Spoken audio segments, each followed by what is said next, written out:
ABC 10's Sean Cunningham. Thrilled to be joined by a guy I haven't caught up with for a little. It feels like a little while, but it was just really last year at the NBA Finals when you were in the bubble and you guys were making some noise, and you got to be a part of that experience. And I think I'll pick it up right there. We're talking to Gabe Vincent from the Modesto native. I always call him Stockton because it seems like that's where I first got to know him, and the former Stockton King. But Gabe, just what has this experience been like for you? Just this past calendar year. It's been one of a kind. That's the best way I could put it. I mean, go from starting the year in the G League to ending up in the NBA Finals. It was a crazy run. Didn't end the way we wanted it to, and then we come into this season starting so quickly. The ups and downs with the COVID and protocols and games getting canceled, starting some games, not some others. So it's kind of been a whirlwind, and it's something new each day. Yeah, does it almost kind of feel like an extension of last year, based because of these protocols? Even though you are able to travel now, it kind of feels so similar in a way. Yeah, it almost seems like the last year never really ended. It's like the off season was so short and it kind of just picked right back up where it left off that it almost seemed like there was no off season and the season just continued to go on, like you said, like it was extended. And how about for you? I mean, I know during that time you were kind of battling a little bit of a knee injury.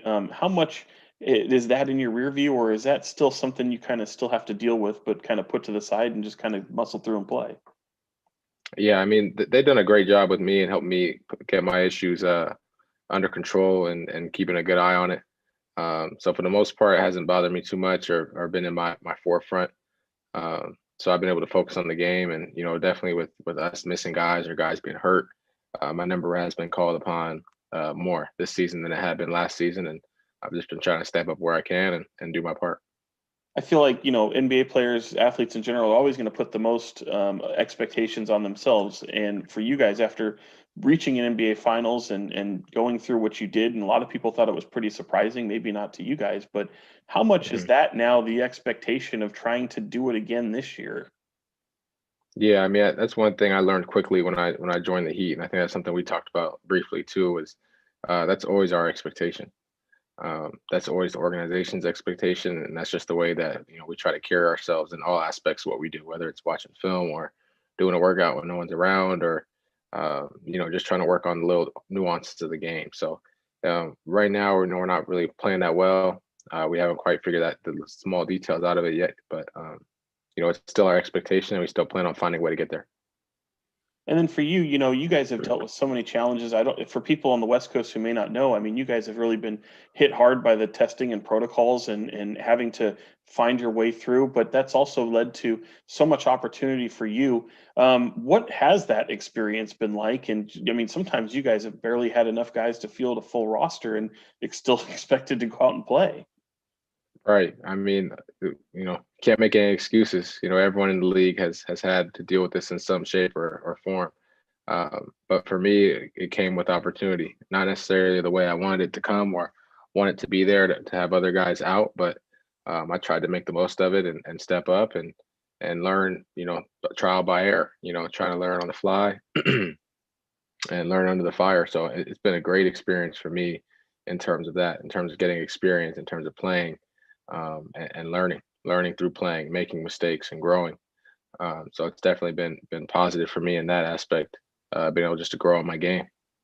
Were you able to enjoy it, even though, it's not ideal, but it did lead to, some opportunity? Absolutely. I mean, playing the game I love and fortunate to still have a job through all this. Many people around the world have lost jobs and lost situations, homes, things go on and on. So to still be able to have a job, to do what I love, to play this game, very fortunate, very grateful for that. And I just try to take advantage of it every day and not take it for It, granted. Yeah, I mean, it is such a scary time, and then when you kind of see this thing take a hold on your team the way it did, was there ever a Right. moment where you looked around and went, "Oh my gosh, what are we doing?" Yeah. Well, I mean, I think everyone's kind of had that moment. We're looking at it now with the All-Star game.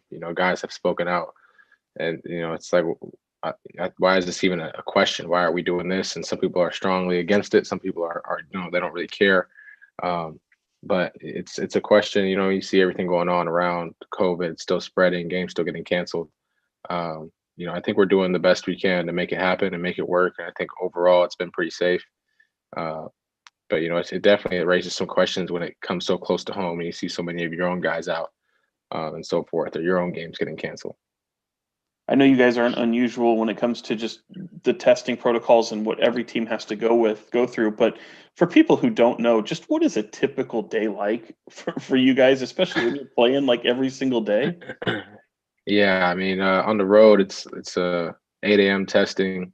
Go back to your room and wait for your all clearance text of no one has COVID. You can leave your room again. Then we'll leave our room. Like today, we had walkthrough, shoot around. Uh, back to the room. There's not much you could really do while we're on the road. Beforehand, it was kind of do what you want, this, that, and the third. But not much of that going on anymore. It's pretty much to the gym and to your house or to the room when you're on the road. We'll play tonight. After the game, we'll do another round of testing, and then I think we'll start head down to Sacramento, get there, get some rest, and wake up in the morning and just repeat that with our back-to-back. So it's definitely revolves around the timing of testing and giving enough time for the rapid test to clear, and then finding gym time around that when we can get our work in and get better on the road and go from there. And you didn't even mention, I mean, shoot, there's areas where, some people they can go out and get a bite to eat. That's not really the same for you guys, is it? No, not at all. It's especially when we're at home. Miami's relatively completely open. Despite everything that's been going on, the city has been able to open things up, and people are able to get back to some sort of normalcy in that city, which has been great for the city, I think. But for us, we're under the same guidelines as if we were on the road. So it's to the gym, to the house. Not really eating out, not really going out for anything. I think under our rules, it's like an hour a day outside kind of thing. Still distancing, wearing the masks, all that. So we're under a whole different set of guidelines and rules, and we're just trying to abide by that to keep this game going. Yeah, and as you mentioned, you guys have a game tonight. You got game tomorrow. It's 3 and 4 nights, and it just seems like this is just the pattern. Are you comfortable with playing as frequently as you guys are? Can they sustain that through an entire season? Yeah, I mean, I like to think so. I like to think we can definitely sustain it. It's different. I haven't played a full 82 game season, so I'm not exactly sure, how much different it'd be from last year before COVID hit. How frequent games are being played. Um, but it definitely changes things. There's not much time for practice. It's kind of like you're learning on the fly. You're making adjustments on the fly with the film session, and you're going from there. But it's definitely different. It feels a little bit different, I think, because all the restrictions and guidelines and rules. So I think that overall gives it all entirely a different feel moving forward. But I'm hopeful we'll be able to maintain it, and hopefully we'll be able to keep this league alive and keep it going this year. As we wrap up here pretty soon, I just wanted, I mean, here you are back in California. It coincides with you being able to play this season and really get your feet wet in the NBA. Last year, I mean, I know you were able to come back to Sacramento before everything kind of shut down and play in front of, or well, really get, be in front of fans. Yeah. Is it different coming back here this year? I mean, now that, California, you're not going to have fans in attendance, but. Right.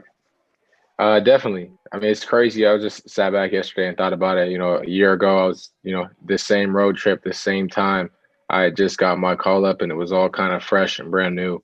A year later, like we talked about before, a whole run in the bubbles, finals, back now with everything going on, ups and downs of the year.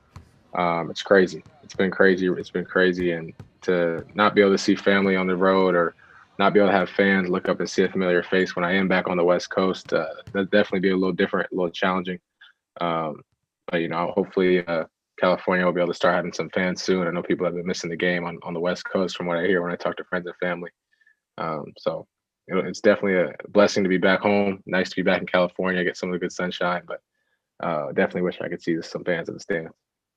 And for you, I mean, what would success individually look like? I mean, I know you're all about the team, but have you already kind of accomplished already what maybe, I don't know if it's exceeded your expectations, but is what you've done so far been up to par with what the standards you set for yourself for this season?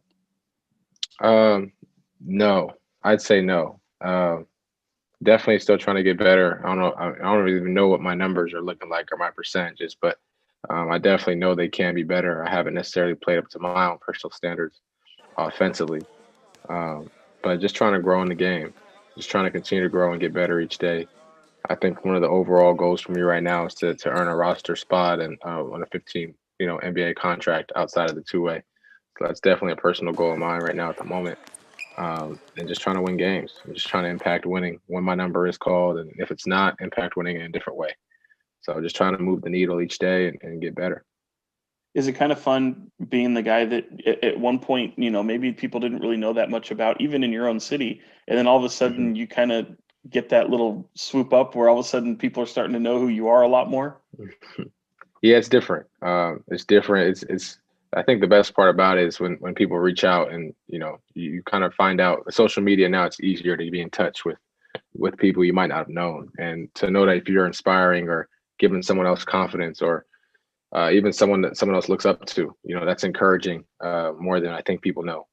And I think that at times it can give you strength to keep pushing and keep moving forward. And you never know who's watching, and sometimes with social media you get to know who you might be inspiring and who you might be uplifting, even when you don't necessarily mean to. Well, Gabe, that's well said. I really appreciate you coming on, man. I'll be in the arena on Thursday, and I'll be screaming down at you. I mean, I know there's no one in the building, but I might go, "Hey, Gabe!" Yeah. Just Yeah. give you a wave. Yeah, absolutely, man. I'm looking forward to seeing you. It's been a while. Appreciate it. Now, just to clear things up, is it Stockton's Gabe Vincent, Modesto's Gabe Vincent? How should I call you? Oh man, that's tough. I try to represent the entire 209, man. It's a big area code. I've been up and down it my whole life.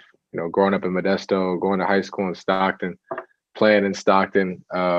It's kind of blended together for me. Once I went to college, a lot of people were hitting me with, "Oh, you're the kid from Stockton," or so it's I've kind of accepted both. Both communities have accepted me, so I just try to rep both areas the best I can.